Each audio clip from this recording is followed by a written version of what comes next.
Hotel, धार्मिक स्थल, salon खुल जाएंगे। अमेरिका में आपको बताऊं, सैलून्स खोलने के लिए बाकायदे प्रदर्शन हो गए सड़कों पर, और भारत की सरकार ने अनलॉक 1 के पहले ही फेज में उसको छूट दे दी है। हरियाणा की सरकार ने क्या क्या तय किया, क्योंकि राज्यों पर अब बहुत हद तक दारोमदार रहेगा। देखिए रोहित, मैं आपको एक चीज बता दूं कि हरियाणा की सरकार ने पहले ही साफ कर दिया था कि जो केंद्र की गाइडलाइंस होंगी उनको फॉलो किया जाएगा। लेकिन यहां पर मसला है पंजाब का। पंजाब के मुख्यमंत्री ने सबसे पहले आगे बढ़कर देश में कर्फ्यू की बात कही थी, और पंजाब के मुख्यमंत्री ने सबसे पहले ये घोषणा की थी कि जो कोविड-19 है ये जून जुलाई तक जाएगा। अभी भी राइट नाउ जो है पंजाब के मुख्यमंत्री फेसबुक पर लाइव हैं और वो बता रहे हैं कि किस तरीके से अब आगे बढ़ेंगे। लेकिन दिलचस्प बात यह है रोहित, चंडीगढ़ शहर कैंटोनमेंट जोन है, तो दूसरी तरफ हरियाणा और पंजाब लगभग अगर हरियाणा के एनसीआर को छोड़ दें तो पूरा पंजाब ऑरेंज जोन में आ चुका है। आज के दिन पंजाब में सिर्फ 180 एक्टिव केसेज हैं।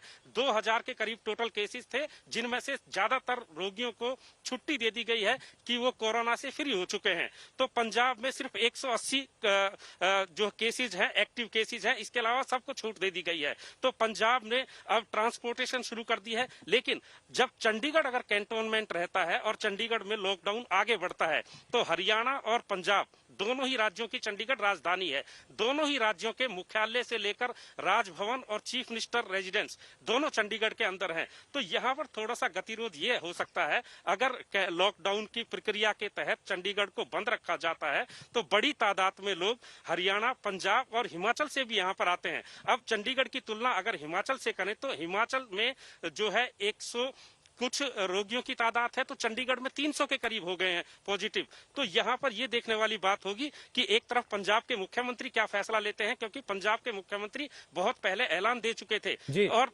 दूसरा, आज ही पंजाब के पूर्व deputy chief minister Sukhbir Badal ने पंजाब सरकार से अपील की है कि जितने भी धार्मिक स्थल हैं उनको तुरंत प्रभाव से खोला जाए। तो इन सब बातों को लेकर पंजाब के मुख्यमंत्री कैबिनेट मीटिंग भी बुला चुके हैं और बहुत जल्द अब इसमें बताने वाले हैं कि वो किस तरीके से आगे बढ़ेंगे। बंगाल में, कर्नाटक में धार्मिक स्थलों को खोलने का फैसला पहले ही कर लिया गया था। राज्य की सरकारों ने ऐलान कर दिया था, और केंद्र की सरकार ने भी अनलॉक 1 के पहले ही फेज में धार्मिक स्थल, होटल, रेस्टोरेंट्स, मॉल ये खोलने की इजाजत दे दी है। सैलून भी खुल जाएंगे। उसके बाद दूसरा फेज होगा जिसमें यह तय किया जाएगा कि स्कूल कॉलेज कब से खोलने हैं। गर्मी की छुट्टियां होती हैं जून के महीने में ज्यादातर स्कूलों में, उत्तर भारत में खास तौर पर, और यहां कम से कम राज्य जुलाई तक आजाद रहेंगे इस फैसले से, और जुलाई में उनको तय करना होगा। लेकिन इंद्रजीत कुंडू हमारे साथ इस समय कोलकाता से आ गए हैं, कुमार अभिषेक लखनऊ से आ गए हैं। अभिषेक, अब से कुछ देर पहले योगी आदित्यनाथ हमारे साथ थे, हमने उनसे सवाल पूछा था कि 31 के बाद क्या होगा। उन्होंने कहा केंद्र की सरकार तय करेगी, और केंद्र की सरकार के गाइडलाइन से ऐसा लगता है कि उन्होंने छोड़ दिया है राज्य सरकार खुद तय कर ले क्या क्या खोलना है, क्या क्या बंद रखना है। अब आगे 1 जून से यूपी में क्या क्या खुलने के संकेत आपको मिल रहे हैं?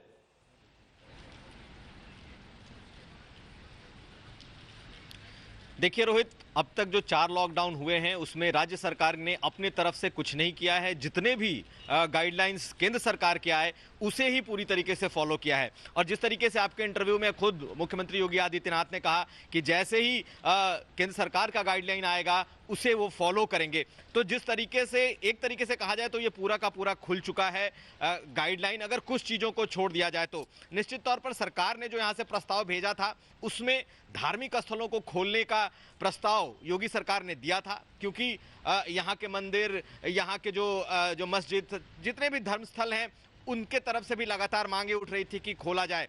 तो योगी सरकार ने अपने तरफ से जो प्रस्ताव भेजा था उसमें ये चीजें थी कि ये इसे भी खोला जाए। इसके अलावा जो लखनऊ है या फिर अगर कुछ बड़े शहरों को छोड़ दें जैसे नोएडा, मेरठ, आगरा, लखनऊ काफी हद तक कंटेन्ड है, कंट्रोल है। तो उस लिहाज से अब पूरे उत्तर प्रदेश में मुझे लगता है कि लॉकडाउन लगभग खुल जाएगा, क्योंकि सरकार ने एक तरीके से तमाम चीज़ों को खोलने की इजाज़त दे दी है। और जिस तरीके से जो केंद्र की गाइडलाइन आई है और उसे ये सरकार एकदम से इन टोटो फॉलो करती रही है, तो जितनी चीज़ें हम देख रहे हैं, चाहे वो बाजार का मामला हो, चाहे वो मॉल्स खुलने की बात हो, सैलून खुलने की बात हो, इन तमाम चीज़ों को मुझे लगता है कि 1-2 दिन में फेज वाइज सरकार ज़रूर इन्हें खोल देगी। साथ साथ जो इंट्रा स्टेट मूवमेंट की बात है वो भी लगभग शुरू हो जाएगा। इंटर स्टेट जो मूवमेंट है वो चल रहा था। मुझे लगता है कि ये जो स्थिति है ये पूरे का पूरे लॉकडाउन को खोलने वाली स्थिति दिखाई दे रही है। और चूंकि उत्तर प्रदेश कहीं ना कहीं थोड़ा कंटेंट दिखाई दिया है मुंबई या फिर दिल्ली या फिर इंदौर और अहमदाबाद की तुलना में, ऐसी स्थिति में राज्य सरकार कहीं आगे बढ़ करके इसके खोलने का फैसला ले सकती है। आने वाले दिनों में क्या आपको लगता है 1 तारीख के बाद स्थानीय स्तर पर जो जिलों को जोड़ने के लिए बसें चलती हैं या ट्रेन चलती हैं लोकल, उनका आवागमन हो जाएगा शुरू?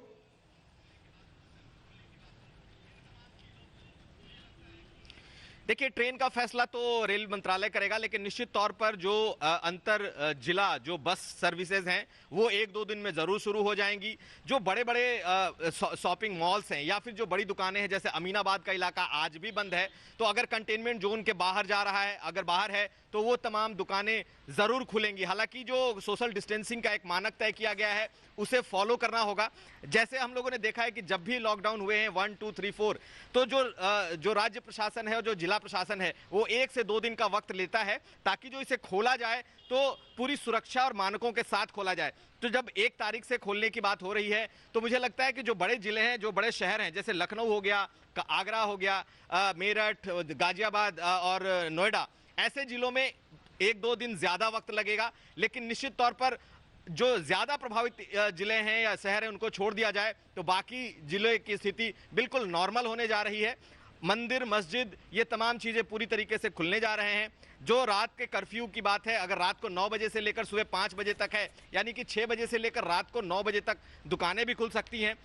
जिम्नाजियम, स्विमिंग पूल, जो शादी विवाह के स्थल हैं या फिर जहां लोगों को जुटना होता है, कांग्रेगेशन है, उन जगहों पर रिस्ट्रिक्शंस रहेंगे। लेकिन अब पूरी तरीके से ये कहा जा सकता है कि ये खुलने के दौर में है और उत्तर प्रदेश मुझे लगता है कि कुछ मानकों के साथ इसमें आगे दिखाई देगा। रोहित, पश्चिम बंगाल में सरकार ने पहले ही इंद्रजीत कुंडू ऐलान कर दिया था कि धार्मिक गतिविधियों को वो इजाजत दे देंगे 1 तारीख से। अब जब केंद्र की गाइडलाइन आ गई है तो पश्चिम बंगाल में आगे का स्वरूप कैसा होगा? जी हाँ, बिल्कुल। कल मुख्यमंत्री ममता बनर्जी ने खुद प्रेस कॉन्फ्रेंस में ये कह दिया था कि अब ये ज़रूरी है कि फेज़ वाइज रिलैक्सेशन किया जाए, क्योंकि इंडेफिनेट समय के लिए आप सब कुछ बंद करके नहीं रख सकते।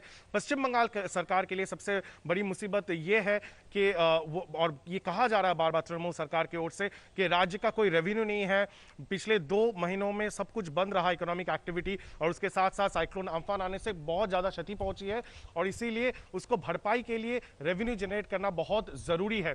और यही कारण है मुख्यमंत्री ममता बनर्जी ने कहा है कि जून के 8 तारीख से 50% से 70% बढ़ा दिया जाएगा जो एम्प्लॉय पार्टिसिपेशन है प्राइवेट सेक्टर और गवर्नमेंट सेक्टर और पब्लिक सेक्टर में।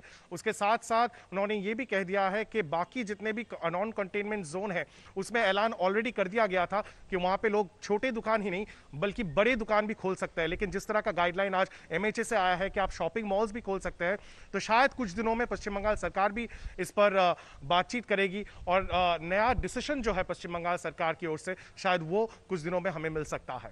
जी, इस वक्त अपने दर्शकों को बता दें कि अब एक राज्य से दूसरे राज्य में जाने के लिए किसी तरह के पास की आवश्यकता नहीं पड़ेगी। 1 जून से तस्वीर बदल जाएगी। अनलॉक 1 की दिशा में भारत कदम बढ़ा रहा है और फेज वाइज एक एक करके चीजें खोले जाने की तैयारी है। पहले फेज में 1 जून से 8 जून तक, उसके बाद दूसरे फेज में स्कूल, कॉलेज, शैक्षणिक संस्थान खोलने का फैसला ये राज्य सरकारें करेंगी।